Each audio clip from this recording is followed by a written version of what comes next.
47절에서 42절까지의 말씀, 제가 한 절 읽고 여러분이 한 절 읽고 마지막에는 같이 읽겠습니다. 그들이 이 말을 듣고 마음에 찔려 베드로와 다른 사도들에게 물어 이르되, 형제들아, 우리가 어찌할꼬 하거늘.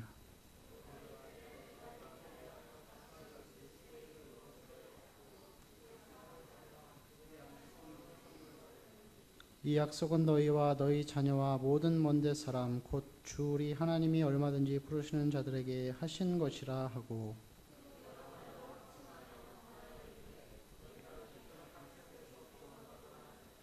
그 말을 받은 사람들은 세례를 받음에 이날에 신도의 수가 3,000이나 더하더라. 그들이 사도의 가르침을 받아 서로 교제하고 떡을 떼며 오로지 기도하기를 힘쓰니라. 아멘. 여러분 반갑습니다. 날씨가 많이 덥죠? 더울 때는 덥게 지내야 됩니다.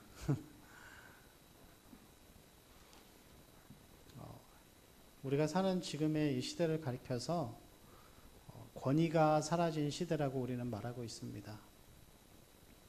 가끔 TV에서 TV를 보다 보면은 학부모가 자녀의 그런 선생님을 폭행하는 그런 일들을 우리가 가끔 볼 수 있죠. 아니, 심지어는 학생이 선생님을 폭행하는 그런 일들도 있습니다. 정말 일어나지 않아야 될 일들이 지금 이 시대에 자주 일어나고 있습니다. 또 때로는 그 아들이 아버지가 자기의 김밥을 먹었다고 아버지를 살해한 일도 있더라고요. 그래서 정말 시대가 점점 더 악해져 가고 있습니다. 그리고 남편과 아내의 관계에 있어서도 아내가 남편을 막 무시하고 가장으로서 인정해 주지 않는 모습들. 그래서 그로 인하여서 그 자녀들까지도 아버지를 무시하는 그러한 시대에 우리가 살아가고 있습니다. 여러분, 권위주의라는 것은 좋은 것이 아니죠. 권위주의는 나쁜 것인데, 그렇지만 권위는 있어야 하는 것입니다. 권위라는 것은 하나님이 이 세상의 모든 사람들이 기본적인 질서를 유지하면서 살아갈 수 있도록 만들어주신 하나의 선물이라고 볼 수 있습니다. 교회에서도 마찬가지로 교회 안에는 권위주의는 나쁜 것입니다. 교회가 하나님의 말씀의 능력을 통한 성령의 능력을 잃어버린 이후에 권위주의를 내세우게 되었습니다. 그래서 가톨릭에 가면은 교황이라는 제도를 세우던 것이나 혹은 그 사제들이나 혹은 성직자들, 그리고 우리 기독교 개신교 안에서도 목사님들이 가운을 입고 나오는 그 모든 일들이 다 외적인 권위를 세우기 위한 권위주의에서 나온 것입니다. 여러분, 그 권위주의는 교회 안에서도 굉장히 나쁜 것이죠.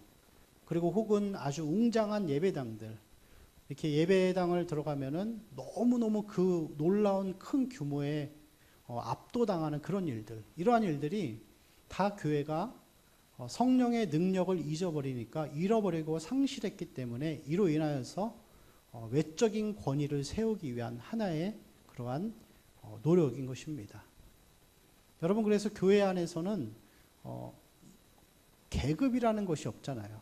그래서 목사의 말에 무조건 순종하는 것이 절대로 아닙니다. 하나님의 말씀에 순종하는 것이지 목사의 말에 순종하는 것이 되어서는 절대로 안 된다는 것이죠. 그렇지만 교회 안에서도 권위주의는 옳지 않고 잘못된 것이지만 분명하게 교회 안에는 권위라는 것이 있습니다. 여러분, 교회 안에서 권위란 어떤 권위를 말할까요? 그것은 목사의 권위 혹은 장로의 권위, 그런 것이 아니죠. 그런 것은 전혀 성경의 권위하고는 상관이 없는 것이고, 성경이 말하는 권위는 말씀의 영적인 권위라고 할 수 있습니다. 그렇기 때문에 교회 안에서 설교자의 위치는 아주 특별한 것이에요. 여러분, 설교자라는 위치가 높은 위치는 아니지만 특별한 위치라는 것은 맞습니다. 그래서 교회 안에서 설교자는 모든 사람들로부터 그러한 존중을 받아야 되는 것이 당연한 모습인 것이죠. 여러분, 교회가 말하는 것, 그리고 성경이 말하는 것은 우리 가운데 말씀의 영적인 권위가 바로 세워지길 분명히 원하고 있습니다. 오늘 말씀을 보시면은 이 권위가 어떠한 것인지에 대해서 정확하게 보여주고 있습니다. 우리 42절 말씀을 같이 한번 읽겠습니다. 같이 읽을까요? 시작.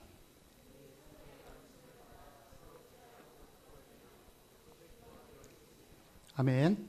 이 말씀은 사도행전 안에서는 이제 교회라는 개념이 처음으로 생기기 시작합니다. 그래서 우리가 무슨 교회라 그러죠? 초대교회라 그러죠. 가장 먼저 세워진 교회라는 개념이 생긴 것이죠. 그리고 교회가 이 42절 말씀은 교회가 어떠한 모습을 가지고 있었냐 하는지를 정확하게 보여주는 것입니다. 교회가 장소의 개념이 아니라 어디에 모이는 것은 상관이 없어요. 2명이 모이든 3명이 모이든 그 성도들의 모임이 모여서 예배하는 곳이 교회라는 것이죠. 그런데 중요한 것은 뭐냐면은 이 42절 말씀은 교회가 어떠한 모습을 가지고 있느냐를 우리에게 말해주고 있습니다. 첫 번째는 무엇이죠? 가르침이죠. 가르침이고 두 번째가 교제이죠. 여기서 교제는 제가 지난주에도 잠깐 말씀드렸지만 같이 밥 먹고 인사하고 그런 것들을 이야기하는 것이 아니라 그랬습니다. 그 44절, 45절 말씀을 보실까요? 믿는 사람이 다 함께 있어 모든 물건을 서로 통용하고 또 재산과 소유를 팔아 각 사람의 필요를 나눠주며, 이것은 단순히 가지고 있는 재산 다 팔아서 어려운 사람들 도와주라는 그런 것이 아니라 이 교제의 의미를 44절, 45절은 어려움 당하는 자를 나에게 가장 소중한 것, 물질들, 여러분 사람에게 생명 다음으로 중요하게 여기는 것들이 보통 무엇이죠? 돈이라고 할 수 있겠죠. 우리에게도 세상 사람들에게도. 그래서 내가 정말 내어주기 힘든 것을 내 이웃에게, 믿음의 이웃들에게 내어줄 수 있는 것, 그것을 아주 깊은 영적인 연합의 교제라고 표현하는 것입니다.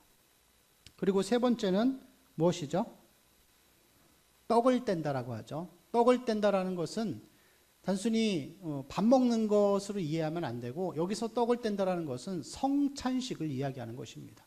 그래서 이 성찬식을 행할 때마다 예수 그리스도를 기억하고 살과 피의 의미를 우리가 기억하는 것, 그리고 마지막에는 기도하기를 힘쓴다 그랬죠. 그래서 교회의 모습은 이 여러 가지 이 동사 형태의 활동들, 한마디로 이야기하면 영적인 활동의 공동체라고 말할 수 있겠죠.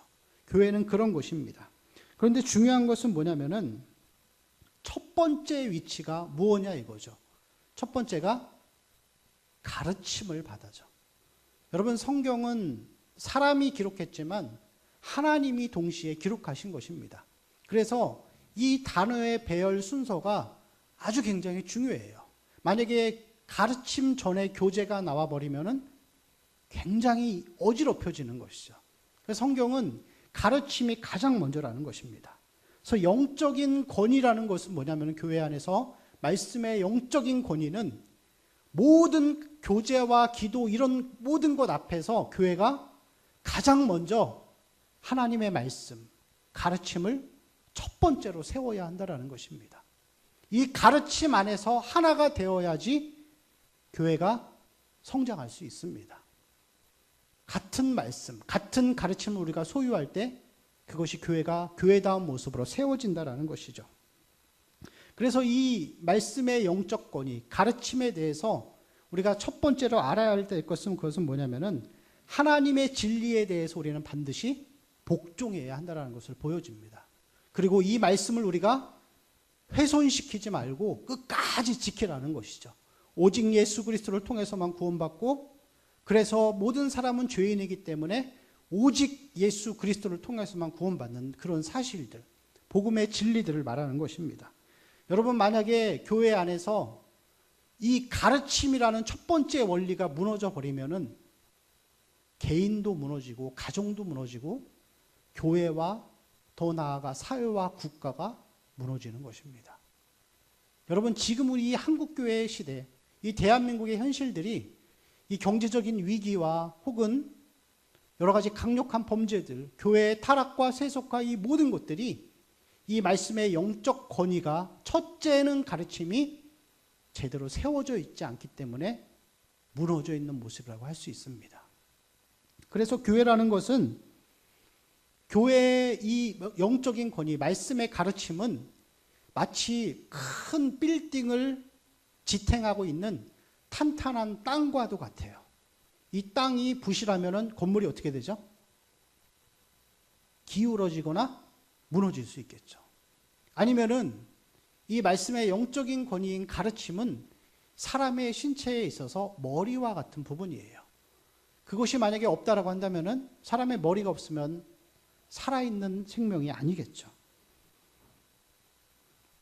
그렇다면은 우리가 이 말씀의 영적인 권위, 가르침의 내용들은 무엇일까요? 우리 말씀을 한번 쭉 살펴보겠습니다.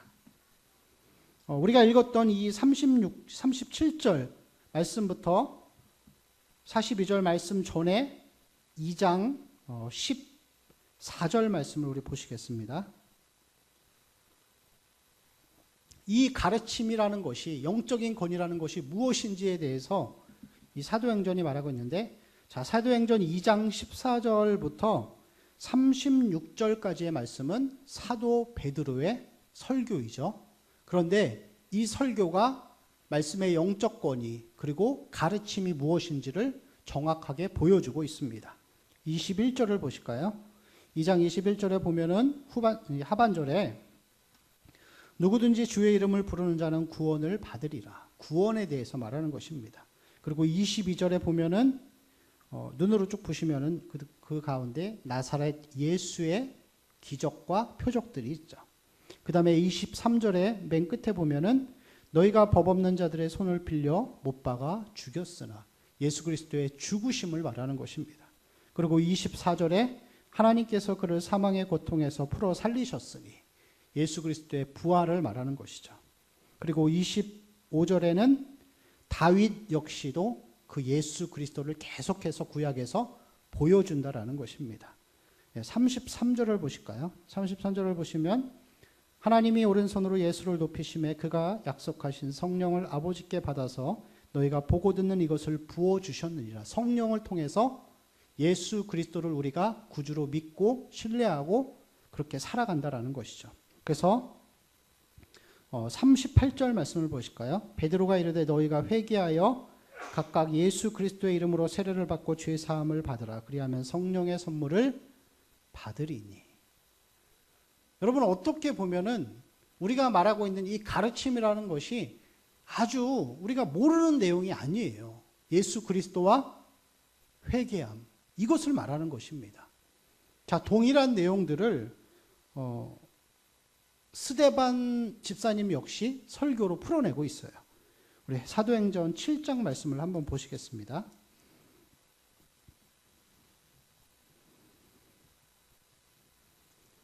사도행전 7장 말씀에 보면은 역시 베드로와 같이 스데반이 설교하는데 거기서 2절 말씀에 보면은 누가 등장하죠?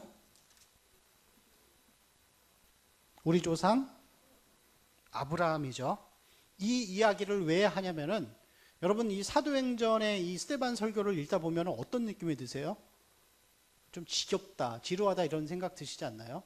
성경에 있는 얘기들을 압축시켜서 그냥 그대로 이야기해 주는 거예요.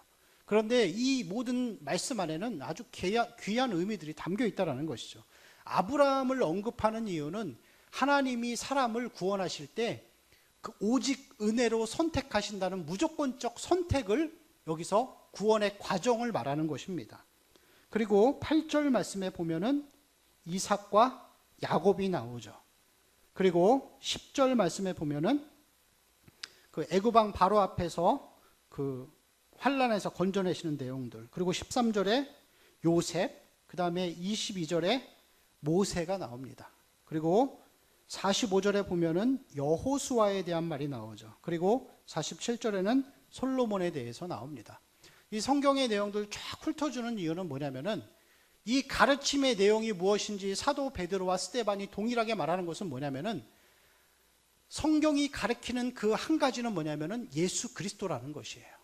여러분, 성경의 내용 전체가 다 그래요. 성경을 우리가 볼 때 성경을 보는 안경이 필요해요. 그것은 뭐냐면은 이 성경을 보는 안경 한쪽은 뭐냐면은 죄라는 안경으로 봐야 돼요. 죄.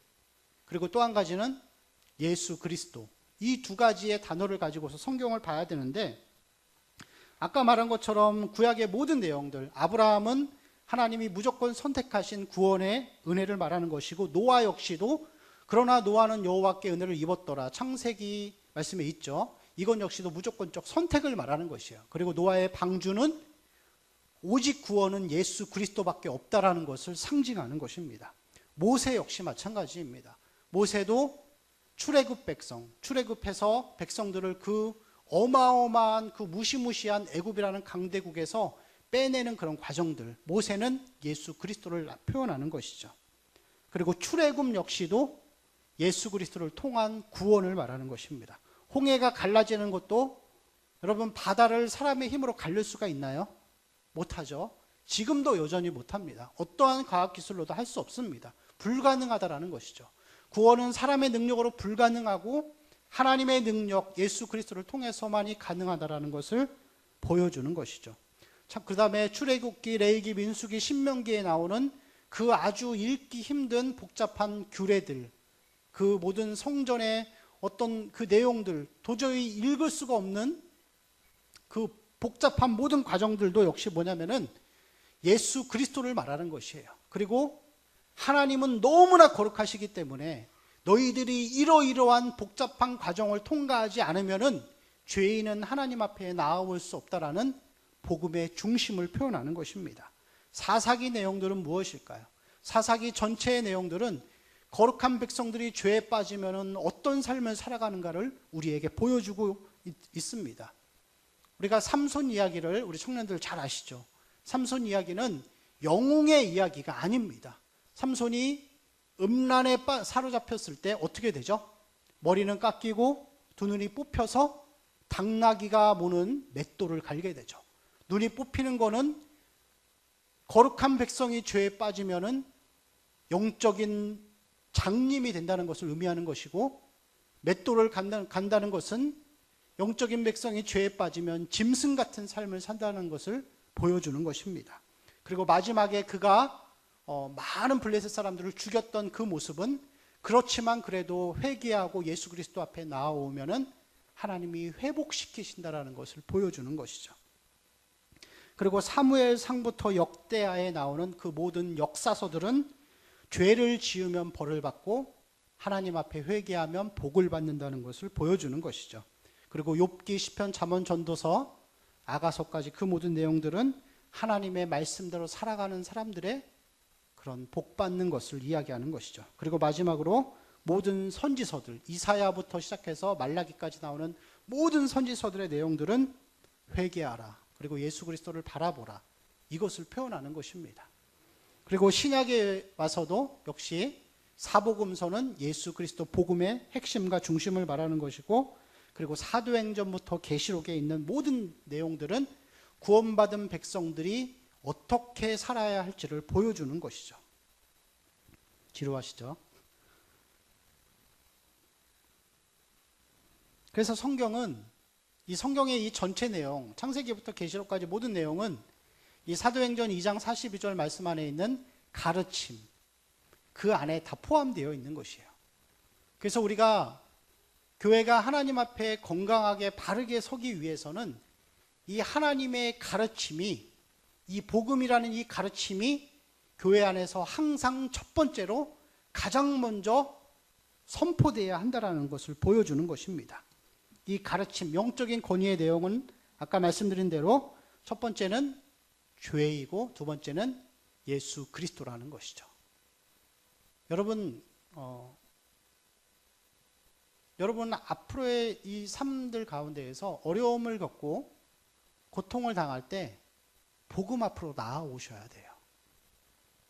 하나님 앞에 나와서 회개하고 예수 그리스도를 우리 가슴 중심에 그 십자가를 새기는 삶, 그럴 때 하나님이 우리를 회복시키시고 바른 길로 또 인도하시는 것이죠. 그것이 바로 첫째는 가르침대로 살고자 하는 의미라는 것입니다.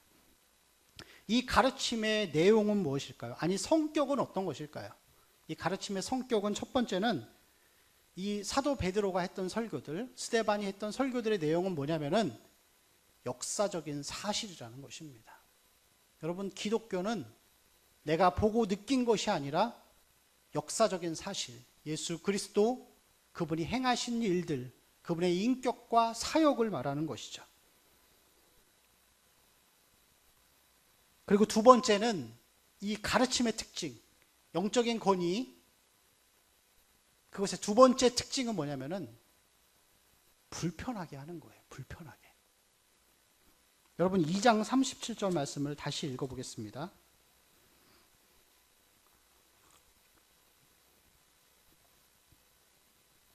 같이 읽을까요? 시작. 그들이 이 말을 듣고 마음에 찔려 베드로와 다른 사도들에게 물어 이르되 형제들아 우리가 어찌할꼬 하거늘. 마음에 어떠한다 그랬죠? 마음에 찔리는 거죠. 여러분, 이 가르침의 가장 중요한 특징은 찔리는 거예요. 여러분이 말씀을 들으면서 찔림이 없으면은 그 말씀은 가짜일 수가 있다라는 것이죠. 근데 우리가 이 말씀을 들을 때 이 말씀의 특징에 대해서 참 재미있는 그 공통점이 있어요. 이 베드로의 말씀을 들었던 자들이 31절에 보니까 다시 한번 볼까요? 그들이 이 말을 듣고 마음에 찔려 베드로와 다른 사도들에게 물어 이르되 형제들의 우리가 어찌할꼬 하거늘. 마음에 찔림을 받아서 회개했어요. 그래서 놀라운 부흥들이 일어나고 3,000명이 구원받게 되죠. 그런데 7장 54절 말씀을 다시 보겠습니다.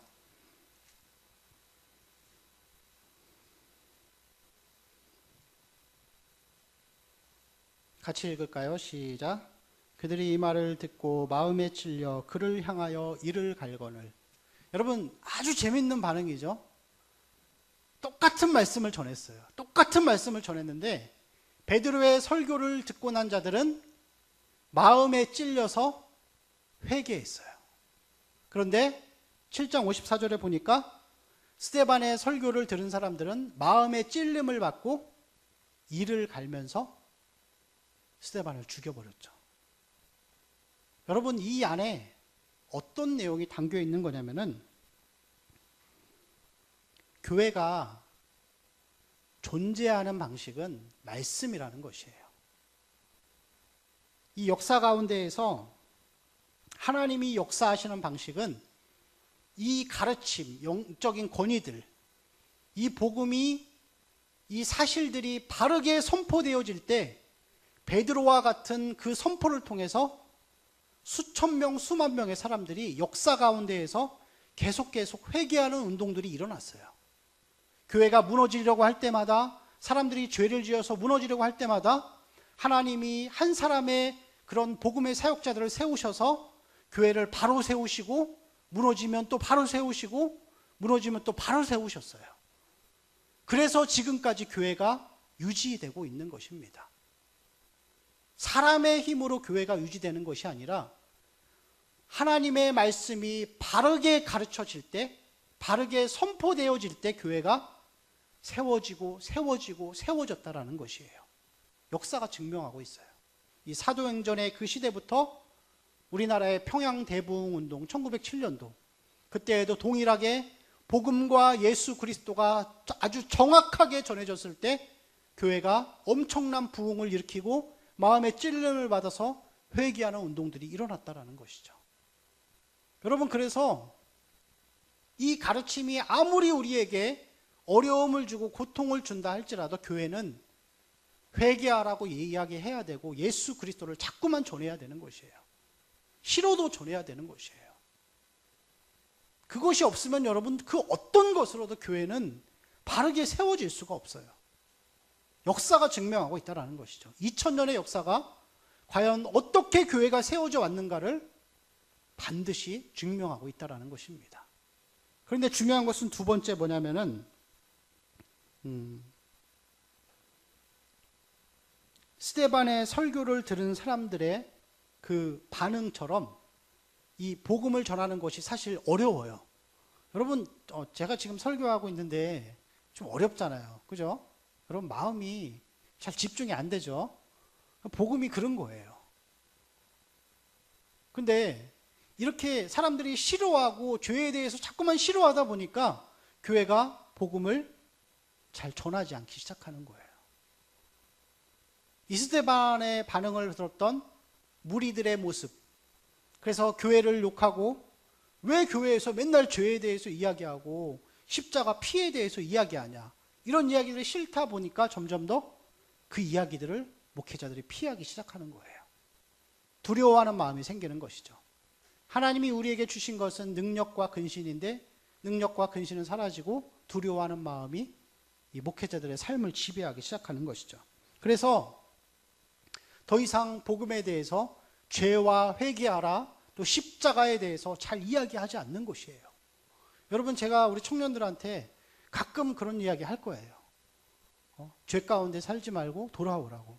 제가 좀 심하게까지 이야기하잖아요. 근데 다른 교회에 가서 이런 설교하면 쫓겨나요. 부교육자로 못 있어요, 여러분. 참 가슴 아픈 현실이죠. 그것만이 유일한 해결책임에도 불구하고 교회가 그것을 싫어하는 거예요. 그래서 교회가 이 가르침 안에 들어있는 예수 그리스도와 십자가, 죄와 회개에 대해서는 잘 말하지 않고 그 대신에 무엇을 이야기하기 시작하냐면은 윤리적인 내용들을 이야기하는 거예요. 내가 어떻게 살아가야 하는가, 나의 성공적인 삶들. 그러다 보니까 하나님의 사랑에 대한 지나친 강조가 이루어지기 시작하는 것이죠. 그래서 교회는 심각하고 진지한 것들은 점점 더 싫어하게 되고 그 대신에 가볍고 희망과 위로와 용기와 기쁨과 웃음을 주는 그런 것들만을 선호하게 된다는 것이죠. 그로 인하여서 아주 심각한 부작용이 교회 안에 생기기 시작했는데 그것은 뭐냐면은 죄에 대해서 잘 말하지 않는 거예요. 성도들을 심기 불편하게 하는 일을 잘 안 해요. 그래서 용기와 희망만 주는 것이죠. 그러다 보니까 성도들이 죄가 무엇인지 몰라요. 여러분, 제가 가끔 하는 이야기였죠. 부동산 투기하는 거 다 죄라고. 여러분, 돈 벌어서 집 사고 땅 사서 자기가 사는 거는 괜찮은데 그걸로 돈 벌려고 하는 거는 제가 분명히 죄라고 말씀드렸습니다. 그런데 여러분 마음속에서 그런 마음이 있을 거예요. 그게 왜 죄야? 그게 왜 죄야? 여러분이 그렇게 반응하는 것 자체가 교회 안에 죄에 대한 복음이 선포되지 않았기 때문에 무엇이 죄이고 무엇이 아닌지조차 구분하지 못하는 하나의 결과물로 나타난다라는 것이죠. 그리고 두 번째는 어떤 결과들이 일어나냐면은 진리를 자기 식대로 배열해 버리는 거예요. 우리 42절 말씀을 다시 한번 읽어보겠습니다. 42절 말씀 읽을까요? 시작. 그들이 사도의 가르침을 받아. 아멘. 이 가르침이 제가 어떤 성격이 있다 그랬죠? 어떤 특징? 불편하게 한다 그랬죠. 찔리게 하고. 여러분 사실 그렇잖아요. 여러분 제가 데려다 놓고 맨날 죄 졌으니까 회개해라 이 말 계속 이런 이야기 하면 어떤 마음 드세요? 불편하잖아요. 당연한 거라고요. 당연한 불편한 마음이기 때문에 이 교회들이 움직임을 하나 시작했는데 하나의 운동이 뭐냐면은 가르침을 없애버린 거예요. 가르침을 없애버리고 가장 먼저 무엇을 놨냐면은 교제를 먼저 놓는 거예요. 제가 아까도 처음에 말씀드렸지만 하나님이 이 단어의 순서를 배열해 놓으신 것은 그것은 굉장히 중요한 이유예요. 그 순서를 바꿔버리면은 진리가 뒤바뀌어 버리는 거예요. 그래서 성경은 이렇게 가르침 다음에 교제라고 이야기하는데 사람들은 복음은 불편하게 하기 때문에 죄와 회개나 하나님의 진노의 교리들은 내려놓고 먼저 사람들을 교회로 모으자라는 운동을 하기 시작하는 거예요. 먼저 사람들을 교회에 와야지. 그래서 하나님은 사랑이시라고 말하고 그 다음에 와서 가르쳐도 가르쳐야 되지 않느냐라고 교회는 말하기 시작하는 거예요. 여러분 요즘에 혹시 아실지 모르겠지만 우리 청년들은 알 거예요. 이 한국 교회가 굉장히 시끄러운데 그게 뭐냐면은 WCC 운동 때문에 시끄럽죠. WCC 운동이 무엇이죠? 한국의 명칭은 KNCC라고 하는데 그것은 종교 통합 운동이에요. 그래서 가르침과 진리는 서로를 불편하게 만드니까 일단 내려놓고 일단 하나님을 믿는 사람들이 모이자는 거예요. 교제를 먼저 만드는 거예요. 그래서 그들이 교제하면서 기독교를 하나의 위대한 세력으로, 큰 세력으로 교회가 커지자라는 운동이죠. 그래서 이 안에는 우리 교단, 우리 총신대학교, 총신대학원 합동교단과 혹은 고려 측 이러한 아주 보수적인 소수의 교단만을 빼고 나머지 모든 교단들, 장로교 통합, 순복음, 그리고 오순절 모든 계통들, 그리고 심지어는 그 안에 가톨릭도 포함되어 있어요. 하나라는 거예요. 우리들은 하나다. 가르침을 내려놓고 가톨릭도 하나고 모든 종교들이 하나가 되는 거예요.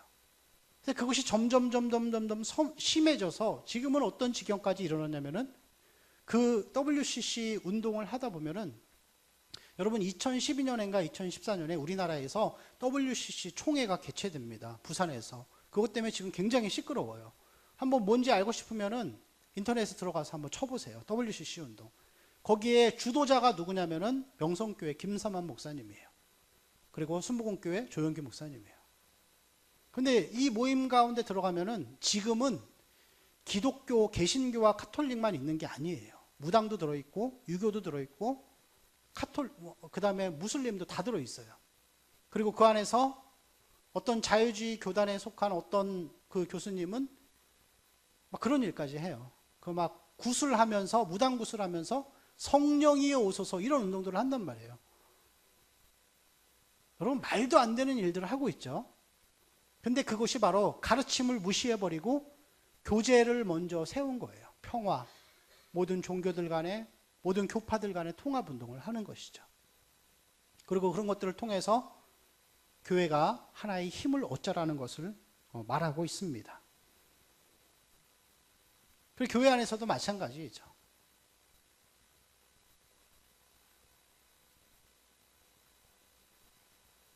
여러분, 이것은 교회가 복음이 무엇인지를 잘 모르기 때문에 빚어지는 결과들이에요. 여러분, 제가 여러분에게 한번 물어보겠습니다. 복음이 무엇입니까? 가르침이 무엇입니까? 여러분, 복음이 무엇이죠? 복음은 다른 말로 하면은 전도하는 거죠. 그죠? 영혼 구원하는 거예요. 그래서 우리가 나가서 전도 여행도 가고 선교도 한단 말이죠. 그래서 세상에 나가서 사람들을 교회 안으로 데리고 오는 것. 이걸 우리는 복음이라고 이야기를 해요. 복음. 그런데 중요한 것은 뭐냐면은 이 교회가 복음에 대한 무지함에 빠져 있기 때문에 복음을 잘못 이해하고 있는 거예요. 복음은 불신자가 기독교인으로 들어오는 것, 그것만을 복음이라고 말하지 않아요. 복음은 이 들어온 사람들을 하나님의 복음의 말씀으로 날마다 가르침을 통해서 성장하게 만드는 것도 복음이에요. 그것도 영혼 구원이에요. 그런데 교회가 이 성장하는 이 과정들은 복음이라고 생각하지 않고 사람들을 단순히 끌어들이는 것만 복음이라고 생각하다 보니까 선교와 전도에는 엄청난 투자와 엄청난 돈을 쓰는데 이미 들어온 사람들에 대해서는 제대로 교육하지 않는 거예요. 이미 들어왔으면 다 구원받은 사람으로 인정해버린다는 것이죠. 그리고 시간이 지나서 열심히 봉사하면은 직분도 주고 교회에서 중직도 준다라는 것입니다. 그리고 이러한 사람들이 점점 시간이 지나서 어느 순간 타락하고 교회를 분열시키고 혼란하게 만드는 일들을 행할 수 있다라는 것입니다.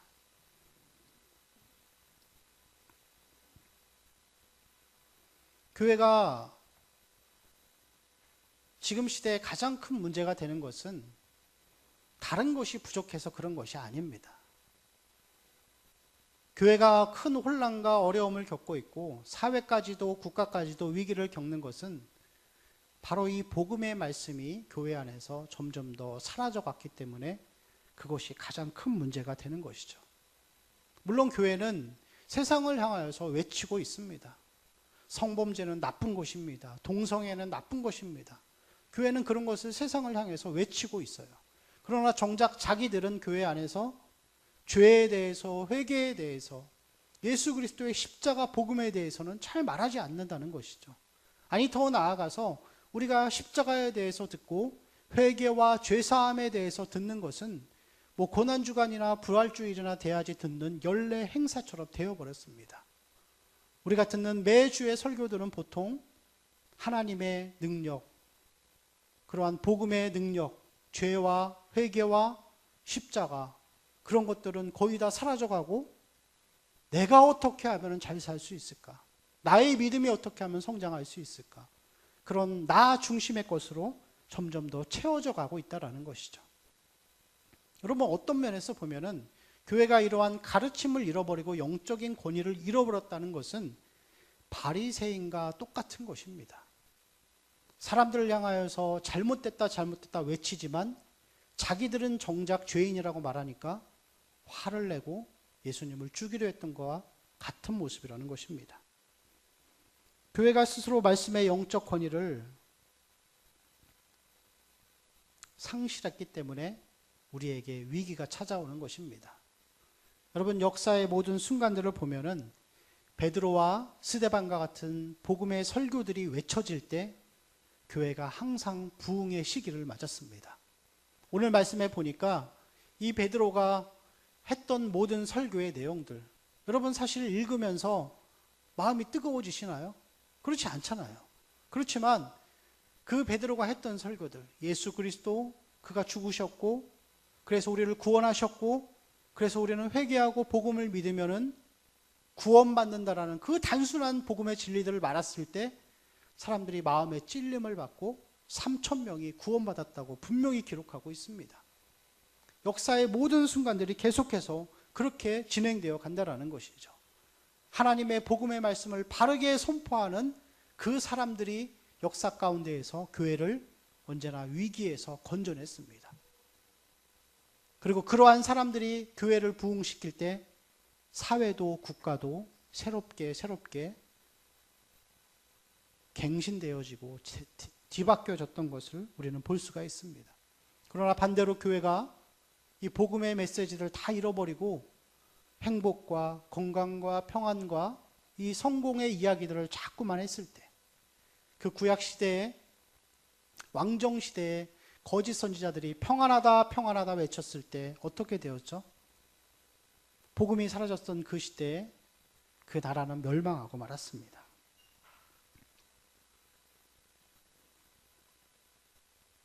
이 모든 어려움들, 여러분, 교회가 바로 서기 위해서는 우리에게 성경의 권위가 세워져야 합니다. 여러분, 삶의 중심에 하나님 앞에 얼마나 회개하고 있습니까? 하나님 앞에 얼마나 죄에 대해서 심각하게 여기고 있습니까? 여러분, 예수 그리스도를 생각할 때 정말 마음에 뜨거움이 있으십니까? 그 예수 그리스도를 바라보고 생각할 때 그분이 사셨던 삶들과 그분의 십자가를 내가 기억할 때 여러분, 과연 마음에 뜨거움이 있으십니까? 감격이 있으십니까? 없다면은 저와 여러분의 마음속에 말씀의 권위가 무너져 있는 것입니다.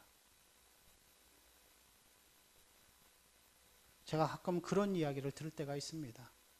교회 성도님들이 몇몇 분들이 저를 보면서 목사님 말씀이 참 새롭다라는 그런 이야기를 할 때가 있었습니다.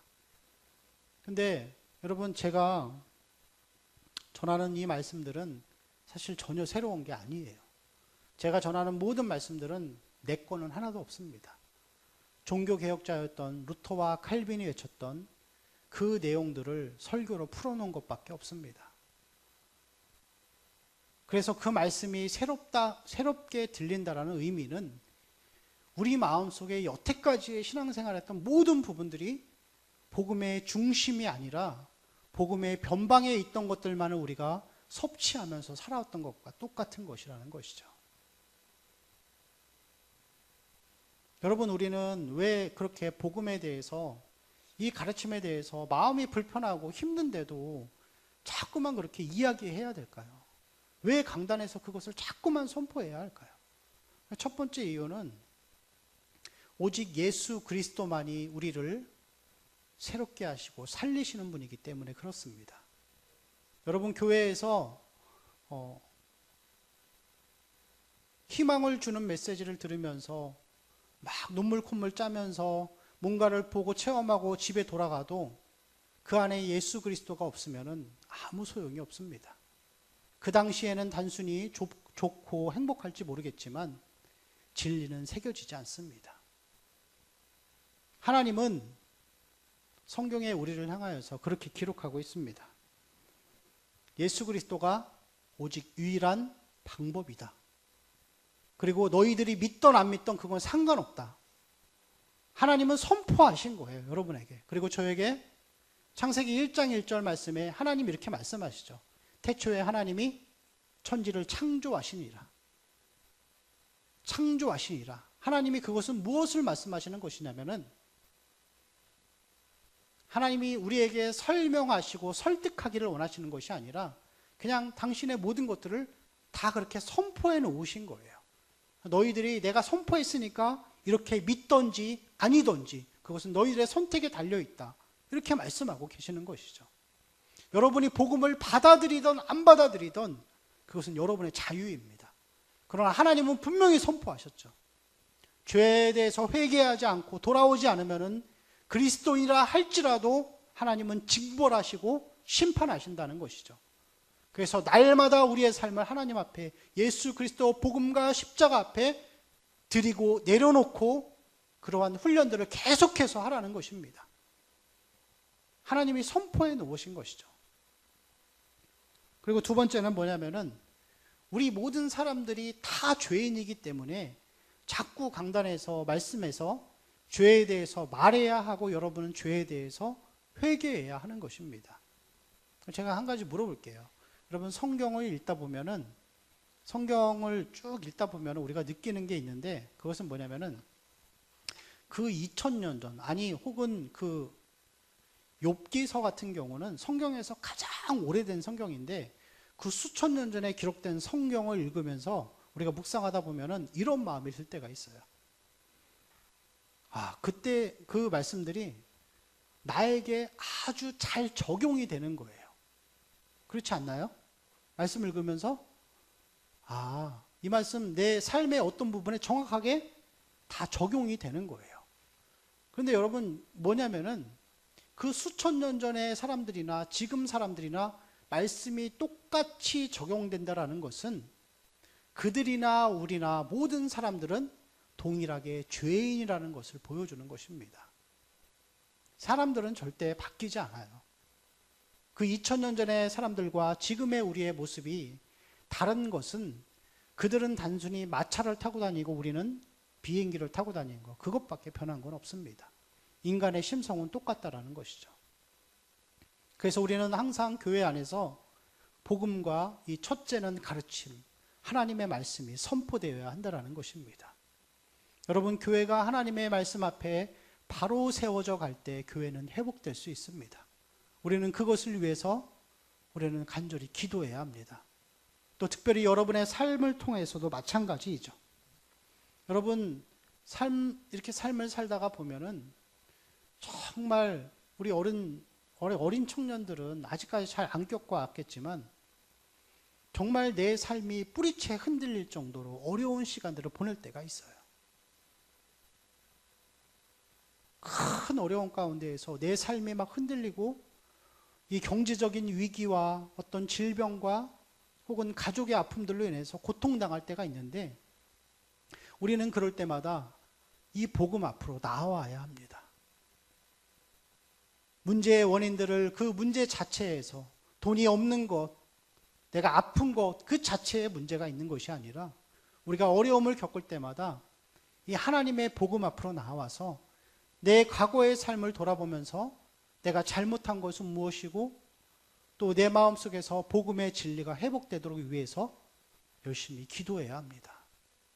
여러분, 복음 앞에 나아올 때만이 교회도 소망이 있지만 개인도 동일하게 복음 앞에서만 소망이 있는 것입니다. 여러분, 복음은 굉장히 우울한 것입니다. 죄 회개 아주 듣기 싫죠. 저도 별로 이렇게 좋아하지 않아요. 그리고 십자가, 그 피, 그냥 예수님의 좋은 모습이면 얼마나 좋겠어요. 그래서 사람들은 기독교를 보면서 또 우리 마음속에서 그런 생각을 할 때가 많이 있어요. 이 기독교라는 종교가 마치 사람을 얽매이게 하고 굴레를 씌워놓고 못 살게 만드는 것처럼 우리가 그렇게 생각할 때가 참으로 많이 있다는 것이에요. 여러분 스스로 마음속에서도, 아니 저의 마음속에서도 우리가 그렇게 생각할 때가 너무나도 많다라는 것이죠. 말씀대로 살면 너무 힘들어. 말씀대로 살면 손해보고 고통당하고 아무것도 할 수 없어. 즐기면서 살 수 없어. 그렇게 우리는 생각할 때가 많이 있다는 것입니다. 제가 군대 갔을 때 고참 하나가 저보고 그러더라고요. 넌 술도 안 하고 담배도 안 피우면 무슨 낙으로 사냐, 이런 얘기를 하더라고요. 세상 사람들의 인식이나 우리의 인식도 마찬가지로 하나님의 말씀대로 살아가면은 고통당하고 우울하고 그렇게 생각하는 경향들이 많다라는 것이에요. 종교는 못 살게 굴고 말씀은 우리를 올가매는 것이라고 생각할 수가 있다라는 것입니다. 그렇지만 사실 그것은 우리가 기독교를 오해하고 있는 것이에요. 아니 사단이 우리를 공격하면서 기독교를 잘못 생각하도록 만든다는 것입니다. 여러분 사도 바울의 모습을 한번 생각해 보시기 바랍니다. 사실 그의 삶은 굉장히 우울한 삶이에요. 맨날 매 맞고 죽을 뻔하고 쫓겨다니고 가난하고 병들고 슬퍼해야 되고 배신당하고 헐벗고 굶주리고 그런 삶들을 너무나도 많이 겪어왔기 때문에 우리 스스로 그리스도인들의 마음속에서는 의도적으로 복음대로 살지 않으려고 하는 마음들이 있는 거예요. 복음대로 말씀대로 살면 저렇게 살지. 그런 생각들을 하고 있다는 것이죠. 그래서 사람들이 스스로 복음을 멀리하고 그 안에 있지 않으려고 하는 그런 마음들이 참으로 많이 있다는 것입니다. 그렇지만 여러분, 사도 바울은 그가 썼던 모든 내용들을 쭉 살펴보면 그를 한마디로 표현할 수 있는데 그것은 뭐냐면은 그는 기쁨의 사람이었습니다. 아무도 가질 수 없었던 놀라운 기쁨을 소유한 백성이었다는 것이죠. 여러분, 기독교는 소망의 종교입니다. 제가 여러분에게 복음을 자꾸만 이야기하고 회개하라고 이야기하고 십자가를 자꾸만 강조하는 이유는 여러분을 자꾸만 올가매고 고통당하라고 하는 것이 아니라 우리가 그 과정을 반드시 바로 앞에 세워놔야지만 우리의 삶이 소망을 향해서 기쁨을 향해서 나아갈 수 있기 때문에 자꾸만 여러분에게 말하고 있는 것입니다. 여러분 복음 앞으로 나아오시기 바랍니다. 복음 앞으로 나아와서 항상 우리 자신을 십자가 앞에 내려놓고 그리고 죄와 회개와 그 첫째는 가르침의 그 영적인 권위를 우리의 중심에 새겨 넣어야 합니다. 여러분의 삶 가운데에서 또 교회 가운데에서 여러분의 가정 가운데에서 우리 영혼 중심에 그 복음의 권위를 가장 먼저 세워놓을 때 우리의 삶이 소망과 기쁨으로 가득 찰 줄로 믿습니다. 기도하겠습니다.